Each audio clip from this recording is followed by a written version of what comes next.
more than me. I don't know if it is. Salut mon bébé. Oh Maya, tout du rouge à lèvres dans le poil. Salut tout le monde, j'espère que vous passez une super belle journée. Aujourd'hui, je vous reviens avec une vidéo concernant la mode des franges puisque c'est justement une mode qui est revenue en force dans la dernière année. Je vais vous présenter plusieurs trucs qui concernent les franges, dont entre autres les différents types qui existent et comment trouver le type qui vous convient le mieux. J'espère donc que cette vidéo Trend Alert sur les franges va vous plaire et sans plus de blabla, sautons dans la vidéo.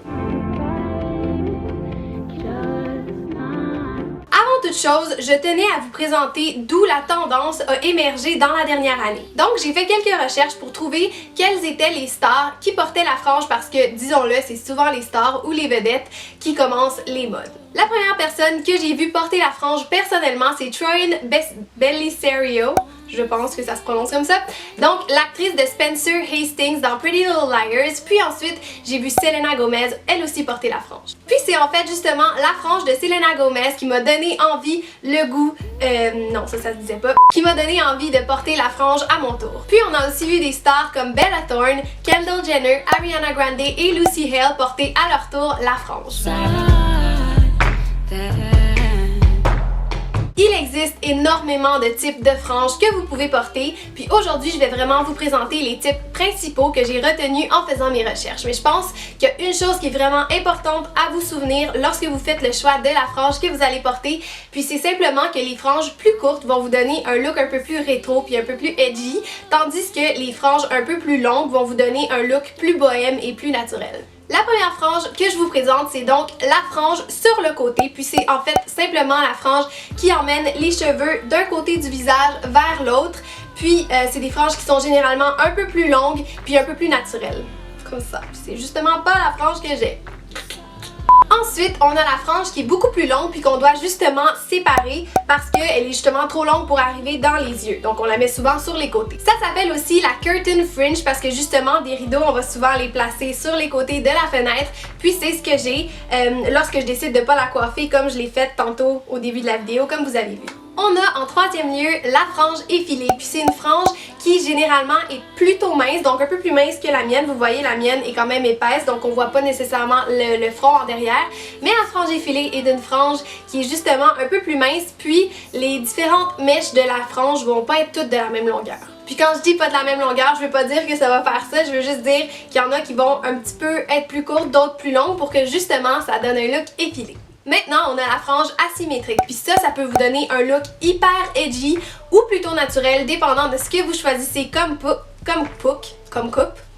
Finalement, on a la blonde fringe ou la frange droite, puis ça c'est une frange qui est très épaisse, qui est coupée à peu près droite, donc il n'y a pas de défilage, c'est vraiment toutes à peu près de la même longueur. Puis c'est une frange qui a été super populaire grâce à Zooey Deschanel il y a quelques années. Comme j'ai dit au début, il y a plusieurs types de franges qui existent. Je vous suggère d'aller voir dans la barre d'infos sous la vidéo parce que je vais avoir laissé quelques liens pour que vous vous informiez un peu plus sur les types qui existent si c'est quelque chose qui vous intéresse. I'm the bricklayer's son. Lorsque vient le temps de choisir la frange que vous allez choisir, vous avez vraiment deux facteurs à considérer qui sont super importants. Puis il s'agit de bien évidemment vos goûts personnels, donc ce qui vous plaît en termes de frange, puis aussi la forme de votre visage. En effet, il y a certains types de franges qui sont beaucoup plus beaux sur certains types de visages, c'est pour ça que c'est quand même important de le prendre en compte. Commençons donc par les visages plus carrés. Donc dans votre cas, ce qui est suggéré selon mes recherches, c'est en fait une frange qui arrive juste en dessous des sourcils, puis dont les extrémités sont un tout petit peu plus longues. C'est censé encadrer le visage, puis aussi, puisque les visages carrés ont généralement un front plus long, un peu comme moi, j'ai un très gros front, ça vous permet de cacher un petit peu la longueur du front parce que c'est généralement des franges qui commencent un petit peu plus haut sur le sommet de la tête. Pour ce qui est des visages ronds, on vous suggère des franges qui sont pas trop longues parce qu'on veut généralement pas que le visage ait l'air plus rond que ce qu'il est vraiment. Pour ce qui est des visages en forme de cœur, ce qui est suggéré, c'est plus des franges justement sur le côté, comme j'ai montré dans les types de franges au début, parce que c'est censé justement mettre l'accent sur les yeux si elle vous arrive justement aux sourcils. Finalement, pour les visages ovales, vous êtes chanceux parce que vous pouvez porter tous les types de franges sans avoir de problème. Par contre, on suggère tout de même les franges un tout petit peu plus longues parce qu'elles peuvent être portées de toutes les façons. Bien évidemment, ce sont que certaines opinions. Je vais vous laisser encore une fois dans la barre d'infos sous la vidéo quelques liens sur les types de visages et les types de franges pour que vous puissiez vous informer si c'est quelque chose qui vous intéresse. She ripped out my heart. She reminds me. Lorsque vient le temps de coiffer votre frange, je pense que la première chose que je suggère pour moi-même avoir eu une frange puis l'avoir encore, c'est vraiment de vous familiariser avec votre frange, d'apprendre les façons que vous aimez la coiffer, les façons que vous aimez moins, ce qui est facile pour vous puis ce qui est un peu plus compliqué. Une des façons les plus reconnues puis les plus simples de coiffer votre frange lorsqu'elle est un peu plus longue, c'est avec un séchoir et une brosse ronde. Ça vous permet justement, parce que la brosse est ronde, d'arrondir votre toupette et donc de le raccourcir. À défaut d'avoir une brosse ronde, vous pouvez faire comme je fais d'habitude avec un fer plat, tout simplement venir raidir vos cheveux, mais tranquillement vous venez le tourner pour justement arrondir votre toupette. Vous pouvez aussi, alors que vos cheveux sont mouillés, venir mettre votre frange dans un très gros bigoudi, ça va donner à peu près le même effet. Ce que je m'amuse à faire des fois, puisque j'ai une frange longue puis que je peux la porter sur les côtés, c'est pendant la nuit, je viens les mettre comme ça avec deux bobs épines de chaque côté. Comme ça, quand je me réveille le matin, elles ont une espèce de look un peu gonflé ici, puis c'est super beau. Ça me permet de le porter sur les côtés, mais de manière un petit peu plus comme si j'avais essayé.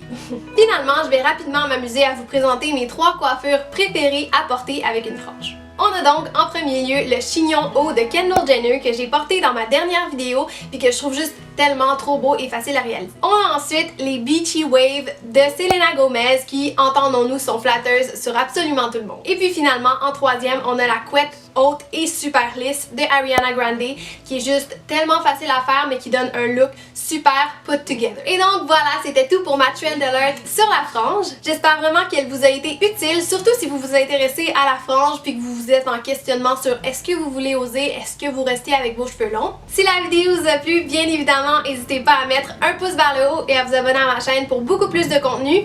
Je vous dis donc bonne journée et à bientôt dans une prochaine vidéo. Bye!